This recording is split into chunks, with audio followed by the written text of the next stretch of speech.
Hey, it's Rico Robles. You know what it is? In this edition of Life with RicBe, we're going to take you to the different flavors of Korea through best of the best quality chicken. And if you watch till the end of this video, you're going to learn the secret of one of the top content creators here in the Philippines. So what are you waiting for? Let's go. He is Rico Robles.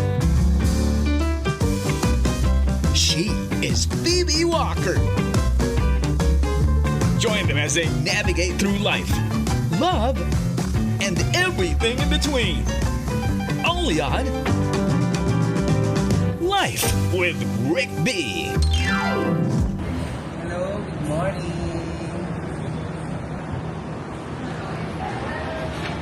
Hi everybody, welcome to another episode on Life with RicBe. I'm Rico. I'm Phoebe. And if you remember season 1, I brought you to a place where I always host, which is Greyhound.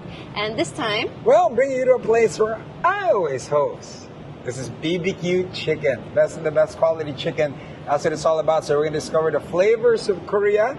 and it's a very, very popular place. Yes. Why? Because as soon as you enter any of the branches, you'll see a lot of the K-dramas, the really popular K-dramas playing. If you watch Crash Landing on You, tsaka mga iba pang sobrang sikat on Netflix. That's the one they're biting, and it's all slow and all dramatic. Yeah, so we're going to give you that experience, and you're going to join us and taste the different flavors here at BB.Q Chicken. So what are we waiting for? Let's go!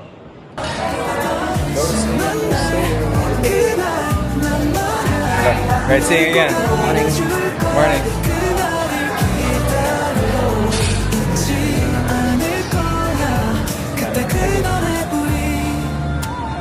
시간이 지나도 난 그대로야 너 없는 이곳 모든 게 그대로 멈춰있어 가끔은 문득 네가 돌아올 것 같아 저 문을 열고 나왔어 라고 말할 것 같아 Sometimes I suddenly feel like you'll come back 네가 등장해 널 기다리고 있어 우리가 다시 만날 그날 난 말야 널 잊고 안아줄 거야 그날을 기다려 잊지 않을 거야 This one is mozzarella cheese.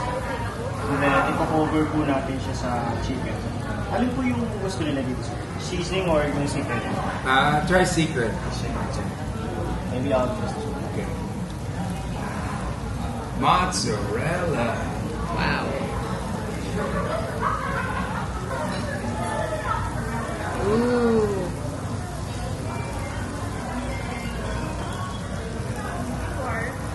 OMG.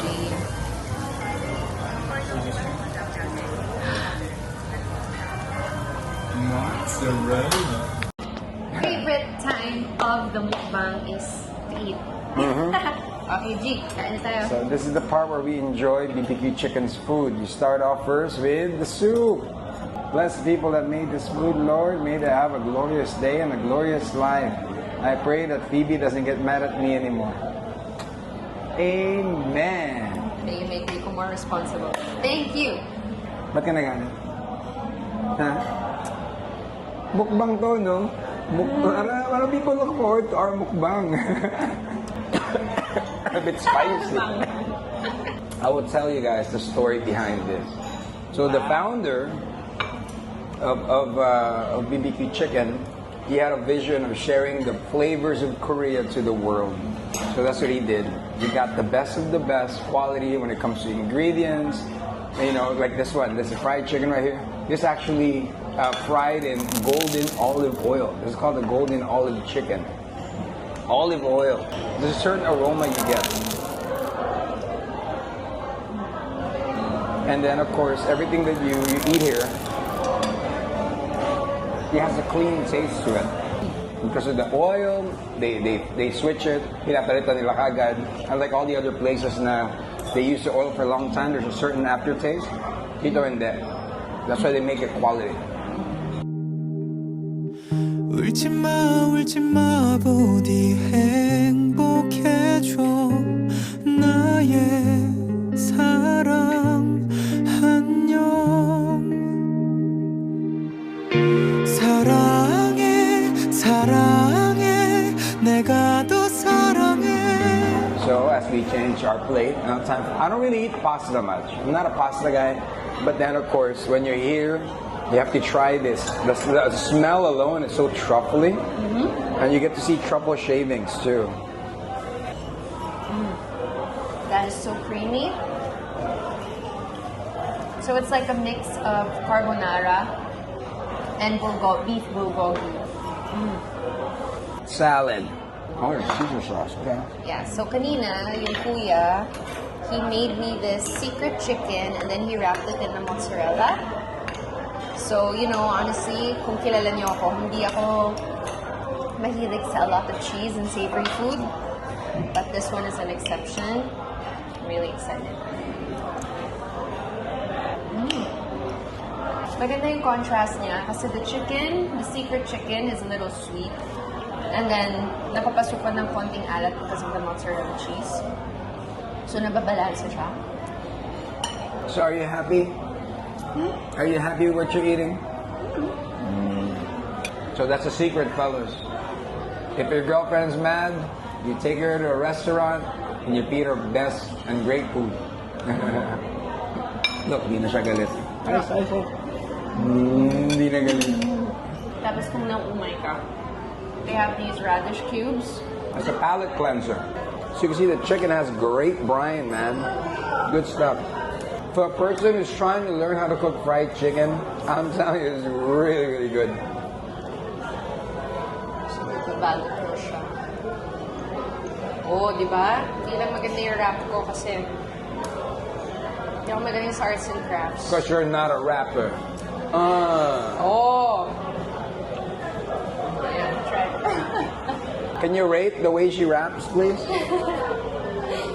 This golden fried chicken is my favorite. Golden olive chicken. Kasi ito yung binabalik-balikan ko dito sa BB.Q Chicken. So, how did you find the mozzarella wraps? Good. Pwede ka na mag-asawa, marunong na mag-rap eh. Sino papakasala mo, ikaw? Well, Alam niyo. Sa why did you panahon- mix it? I don't mix my pasta. I like it on like separate. So she mixed the whole pasta. Of course you mix it. Siyempre, iikot mo yung... Ay, kukunin mo na lang, puro karne. Okay. Hold on, I need another plate. Arte. Ako na nakaka- I don't really eat this much, I'm telling you. But today's an exception. So, if you guys are gonna be in North Caloocan, Next week, we're gonna be opening another branch of BB.Q Chicken. So that's gonna be nice. It's at Grand Central. It's gonna be big. So we'll see you guys there. Like this energy here at BB.Q Chicken. Good morning, everybody. 11th store already here at the SM Grand Central. It's great to be here. Single Filipino triad. So you can bring the culture of Korea, the best of the best, here in the Philippines. And it's here now at SM Grand Central. Yes! Nasa man si Ninong Ry, ribbon cutting, di ba? Alam mo kung saan yung masarap, nandun yan, di ba? So, 3, 2, 1, let's go! It's officially open! Enjoy best of the best chicken here in Grand Central. Thank you very much, our VP, Tanya Liana. So what are you waiting for? Let's come on in and make some noise for BB.Q Chicken!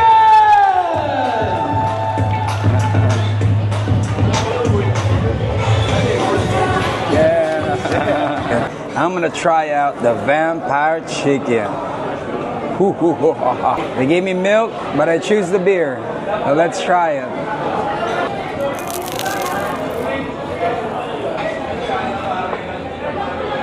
Is that all? So you have to eat all Basic. Eat more. You have to finish it.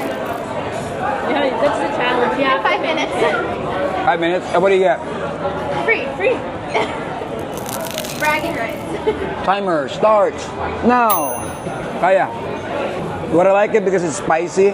Pero hindi siya yung spicy na hindi mo makakain, ayaw mo na. It's the right heat. And then, it's still edible. Kasi some people would make spicy food for the sake of, uy, spicy kami, hindi mo kaya yan. Ito is very, very edible. It's very, very good. Join us. Recommends. About to interview Ninong Ry. It comes to foods, Ninong Ry, you know. Here we go, we got Ninong Ry. We're here at BB.Q Chicken, best of the best quality chicken, dito sa SM Grand Central. Yes. Tiga malabong ka, tiga malabong ako. Very kababayan. close, yeah, man, you know. Parehas na tayong binaha. So, you know, paano mo nalaman about this and, you know, what are you excited about when it comes to BB.Q Chicken? Una sa lahat, sa mga K-dramas, nakikita ko siya. Tapos, natikman ko na siya before. I think sa BGC. Tapos, nung nalaman kong magbubukas dito, nung malapit sa amin, na-excite ako. Kasi ano lang eh, wala nang traffic eh. Wala na. Tsaka ano, alam mo yung feeling na andyan lang siya, abot kamay mo lang. Ang ganda sa feeling no. Tsaka yung ano, yung na-discover mo na yung Ever, naging SM na. Uy, okay ba yan, diba? Kasi nung bata tayo, hindi. Ever diba? to. Ito yung puntahan eh. This is the hangout. So for you, you've been cooking a long time. You know, any tips that you could give for those na nagsisimula, especially sa content creation and cooking? Mahirap yun eh. You're doing it at the same time, di ba?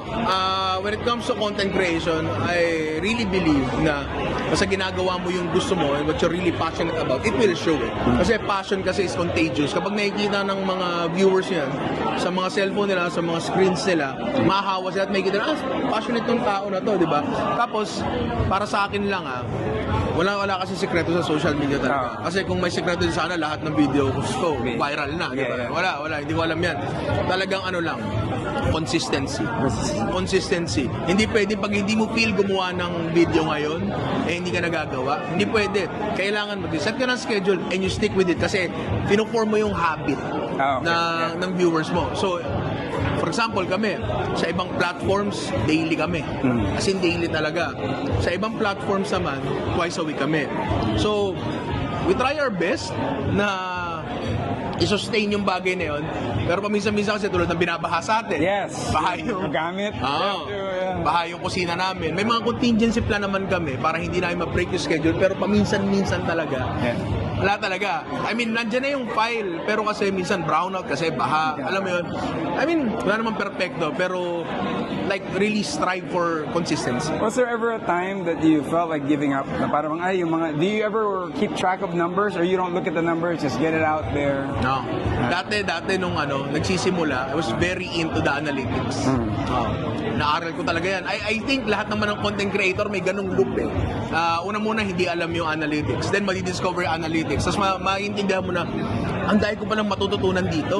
Then, every day, bago patingnan yung text ng asawa mo, na umalis na ng bahay kasi magkatrabaho na, check mo muna yung analytics. Before anything else, check mo yung analytics. Tapos, darating yung point na, kasi stress ako dito, pero may dip. May dip. So parang, what video, anong oras, mali ba yung oras? Mali ba yung oras ko? Mali ba yung lengths ko? Kasi, what I realized is, hindi mo kayang i-condense talaga eh. Kasi there's a million different factors in play at hindi mo alam kung ano yung mga parameters na i-adjust mo. So para sa akin, talagang just have fun. Kasi kapag masaya ka dun sa video, masaya ka. Nakikita ng tao yun. And para sa akin, user experience ang pinakamalaking factor sa magandang video. Kung nakikita nilang masaya ka at passionate ka sa ginagawa mo, mahahawa sila doon and papanoorin nila yun. Now, you know, I do have random questions, Ninong Ry. Okay. What's your favorite song right now? Favorite song right now, Salamin. Salamin! Yes. With the beanie, right? Yes, but I don't dance. Yeah, same here. And then, ano yung kinakalalawin mong pinapanood ngayon on either YouTube or TikTok? Ito medyo weird. Medyo weird, pero nanonood ako kay Linus Tech Tips. Binibinge watch ko yung videos niya. Kahit sa totoo lang, hindi ko naman naiintindihan. I don't build my own computers. Wala ako doon. Pero parang gusto ko lang yung tech news. Yun. So, isa yun sa mga pinapanood ko. And of course, isa favorite ko, Tasting History with Max Miller. Napakaganda nun. Mga ancient na pagkain with recipes and all. Alam mo yun?